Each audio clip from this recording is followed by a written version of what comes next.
Merci d'être avec nous sur Radio J. Le cessez-le-feu dans la bande de Gaza qui s'effondre puisque Tsahal, on l'a appris, a repris ses frappes cette nuit à Gaza. Des dizaines de cibles visées par l'armée de l'air et de hauts responsables du groupe terroriste qui ont été éliminés. Pour en parler, nous sommes avec Yom Tov Khalfon comme chaque mardi matin. Bonjour Yom Tov. Bonjour Ilana. Merci beaucoup d'être avec nous ce matin sur Radio J. Vous l'avez vu, donc la reprise des combats à Gaza, une reprise nécessaire selon vous, Yom Tov, et surtout, est-ce que c'est bien la faute du Hamas ? Oui, bien évidemment. Je vous rappelle qu'on était dans un cessez-le-feu avec comme système de libération d'otages en contrepartie du cessez-le-feu. Mais ce système a pris fin déjà au cours du mois de février, en tout cas au 1er mars, qui était la date butoir de fin de cessez-le-feu. Depuis, il n'y a plus de libération d'otages et donc il n'y a donc aucune raison que le feu ne reprenne pas, puisque le Hamas continue de garder les otages. Alors Israël a donné une chance, encore une fois, j'ai envie de dire une énième fois, à la négociation avec l'appui des États-Unis pour essayer de prolonger le cessez-le-feu.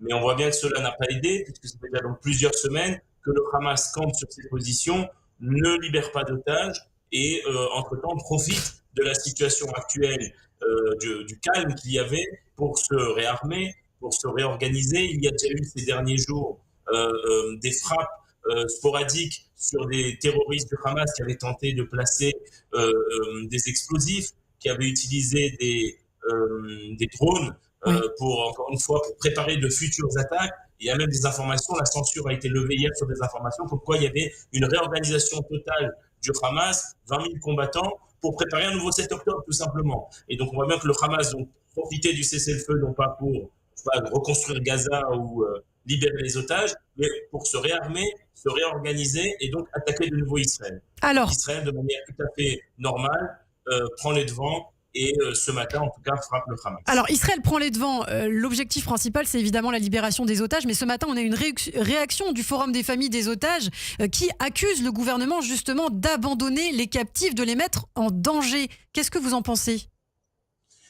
Pendant, il y a deux forums chez les otages. Il y a deux forums de famille. Le forum majoritaire que vous avez cité, qui est généralement sur une position de négociation et de ne pas utiliser la pression militaire comme argument de libération d'otages.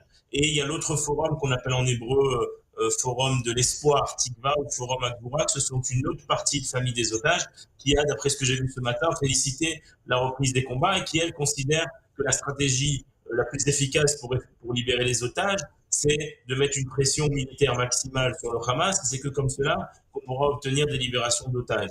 Je ne suis pas en position, évidemment, de juger qui que ce soit et je suis toujours dans une position que pour moi, les familles des otages, c'est quelque chose de sacré et évidemment, je respecte, j'ai envie de dire, les positions des deux types de familles qui sont, je pense, des positions légitimes et qui viennent d'abord et avant tout d'une inquiétude que nous partageons tous pour le sort des otages. Après, les décisions à l'échelle militaire et à l'échelle nationale d'Israël sont prises, je pense, en prenant en considération cela et en prenant toutes les considérations, c'est-à-dire que si le Hamas se réarme et reprépare une attaque sur les kibbutzim, une partie des kibbutzim, les gens sont retournés vivre en bordure de bande de Gaza, et donc c'est une nouvelle attaque, ça veut dire de nouveaux otages, de nouvelles victimes. Il faut prendre ça en considération. Nous avons face à nous une armée terroriste qui ne veut pas s'arrêter de nous attaquer et qui veut continuer pour nous anéantir. Et donc, à un moment donné, nous devons aussi prendre des mesures pour sauver la vie des Israéliens qui sont de l'autre côté de la frontière et qui se trouvent aussi en danger. Donc, il y a toutes ces considérations à prendre en compte quand on mène une opération militaire, d'une part le sort des otages, mais aussi la vie des Israéliens, j'ai envie de dire même des 10 millions d'Israéliens qui habitent ici. Alors pour conclure rapidement, ce qu'il faut dire, c'est que la reprise de cette guerre à Gaza intervient dans un contexte aussi particulier de tension entre Benyamin Netanyahou et le chef du Shin Bet, Ronen Bar. Benyamin Netanyahou qui exige qu'il soit limogé, même s'il a participé hier d'ailleurs aux réunions de sécurité.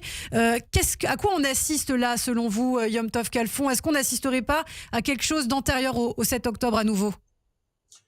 Oui, malheureusement, ces derniers jours, nous avons réentendu ces mauvaises mélodies, j'ai envie de dire, de tensions internes donc dans la cohésion nationale d'Israël, avec des nouveaux appels aux manifestations, voire à l'anarchie, du fait de ce limogeage de Ronen Bar, chose qui nous a rappelé le limogeage à l'époque de Gallant, le ministre de la Défense, etc.